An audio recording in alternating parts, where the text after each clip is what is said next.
পুরাণ থেকে একটা গল্প বলি আপনাদের।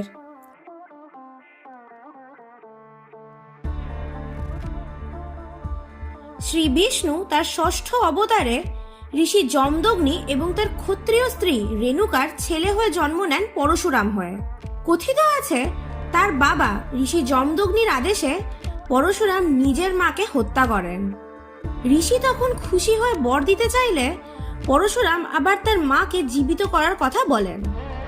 পরশুরামই প্রথম যোদ্ধা ব্রাহ্মণ এবং তার সাধনায় খুশি হয়ে ভগবান শিব তাকে এক বিশাল কুঠার দেন, যেটা পরশুরাম নিজের অস্ত্রের মতো ব্যবহার করে সব শত্রু সংহার করেন।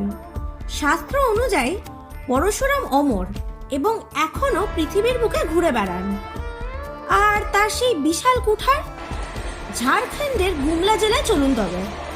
রাঁচি থেকে প্রায় 175 কিলোমিটার দূরে অবস্থিত এই জেলার ডুমরি এলাকার একটি পাহাড়ের ওপরে একটি বিশেষ মন্দির আছে। স্থানীয় মানুষরা এই মন্দিরটিকে টাঙ্গিনাথ ধাম বলে চেনে। এটি একটি শিব মন্দির, আর মন্দিরের বাইরে অজস্র শিবলিঙ্গ আর অনেক দেবদেবীর মূর্তিও রয়েছে। কিন্তু এই ধামের বৈশিষ্ট্য মন্দিরের ঠিক বাইরে।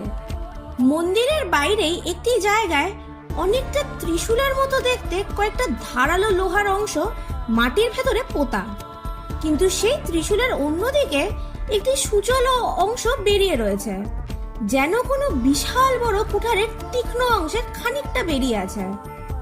এই লোহার জিনিসটিতে আবার সিঁদুর ফুল লাগানোও রয়েছে। কিন্তু কেন? বলা হয় এই লোহার ফলাটি পরশুরামের সেই কুঠার, যেটা নাকি হাজার হাজার বছর ধরে ওইভাবেই এই পাহাড়ের ওপর রয়েছে এবং মাটির নিচেও নাকি অনেকটা অংশ রয়েছে। ঠিক কত লম্বা এই কুঠার? ভক্তরা বলেন তার পরিমাপ নাকি এখনো পাওয়া যায়নি। কেউই জানে না এই রহস্য। এই বিশেষ কুঠার বা টাঙ্গি থেকেই মন্দিরের নাম টাঙ্গিনাথ। তবে এর সঙ্গে জড়িয়ে রয়েছে আরেকটি কিংবদন্তি। তবে সেই জন্য সময়ে ফিরে যেতে হবে রামায়ণের যুগে। সেটা ছিল সীতা স্বয়ম্বর সভা। জনক রাজার দরবারে হাজির হয়েছেন বিভিন্ন জায়গার রাজা রাজপুত্ররা। সেখানেই ছিলেন রামচন্দ্র। স্বয়ম্বর সভাতেই হরধনু ভঙ্গ করে সীতাকে বিয়ে করেন তিনি। এদিকে হয়ে যায় আরেকটি সমস্যা। হরধনু অর্থাৎ শিবের থেকে পাওয়া এই ধনুকটি আদতে ছিল পরশুরামের। তিনি এটি জনকরাজকে দিয়েছিলেন। এদিকে হরধনু ভেঙে ফেলায় পরশুরাম ভয়ঙ্কর রেগে যান। তিনি সেখানে এলেই সামনে চলে আসেন স্বয়ং লক্ষণ এবং দুজনের মধ্যে চলে তীব্র বাদানুবাদ। কিছু সময় পর হুঁশ ফেরে পরশুরামের এবং তিনি নিজের ভুল বুঝতে পারেন। তারপরই কোনো এক পাহাড়ের ওপর তপস্যা করতে চলে যান। তপস্যা শুরু করার আগে পাহাড়ের ওপরই তার বিশাল কুঠারটি পুঁতে দেন তিনি।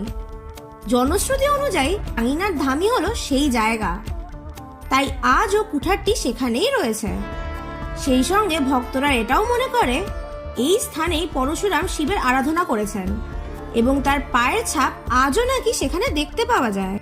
এই লোহার কুঠার বা টাঙ্গি নিয়ে বিস্ময়ের শেষ নেই। হাজার হাজার বছর ধরে এভাবে খোলা হাওয়ায় ঝড় জলের মধ্যে পড়ে রয়েছে এটা, কিন্তু আজও এক ফোঁটাও মরচে পড়েনি। পাশাপাশি এই বিশেষ স্থানটিকে নিয়ে অনেক মিথও রয়েছে। বলা হয় এই কুঠারটি এর আগে অনেকেই নাকি নিয়ে যেতে চেয়েছে, ঘোরার চেষ্টাও করেছে, কিন্তু যারা চেষ্টা করেছে তাদের কারোর নাকি ভালো হয়নি। এটাও বলা হয় একসময় লোহার উপজাতির মানুষেরা এই কুঠারটিকে না নিতে পেরে এর একটি অংশ কেটে নিয়ে যায়। তারপর থেকে ওই জাতির একের পর এক মানুষ মারা যেতে শুরু করে। ভয়ে লোহার উপজাতির মানুষেরা ওই স্থান পুরোপুরি ত্যাগ করে দেয় এবং আজও ওই তল্লাটের ধারে কাছেও ঘেঁষে না। অবশ্য এগুলো সত্যি না মিথ্যে সেটা কিন্তু জানা যায়নি।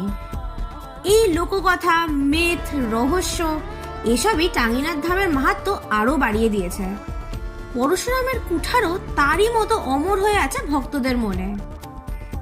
পরশুরামের কুঠার নিয়ে আপনাদের মতামত আমাদের কমেন্ট সেকশনে নিশ্চয়ই জানান।